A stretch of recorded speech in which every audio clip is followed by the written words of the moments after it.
বৈশাখের প্রখর দুপুর, তপ্ত রোদে যখন পুড়ছে জনপদ, তখন ঠিকই উত্তর আর পূবের আকাশে জমছে কালো মেঘের ঘনঘটা। প্রকৃতিতে বইছে এক অস্থির হাওয়া, যা কিনা দীর্ঘ প্রতীক্ষার বৃষ্টির পূর্বাভাস। আবহাওয়া অধিদপ্তর বলছে আজ সন্ধ্যার মধ্যে দেশের 4 অঞ্চলে আছড়ে পড়তে পারে কালবৈশাখী। রংপুর, দিনাজপুর, ময়মনসিংহ আর চাইরদেশ, সিলেট, এই 4 জনপদের ওপর দিয়ে ঘন্টায় 45 থেকে 60 কিলোমিটার বেগে বয়ে যেতে পারে ঝোড়ো হাওয়া। স্বস্তির এই বার্তার পাশাপাশি নদী বন্দরে জারি করা হয়েছে সতর্কতা। সংশ্লিষ্ট এলাকার অভ্যন্তরীণ নৌযানগুলোকে 1 নম্বর সতর্ক সংকেত দেখাতে বলা হয়েছে।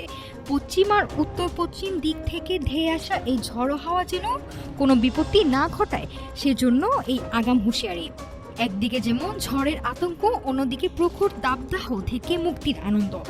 দিনভর ঘাম ঝরানো গরমের পর এক পশলা বৃষ্টি, এই দমকা হাওয়ায় এখন লাখো মানুষের প্রার্থনা।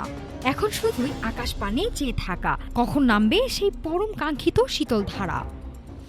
নাফিসা সামিয়া, ঢাকা টুডে।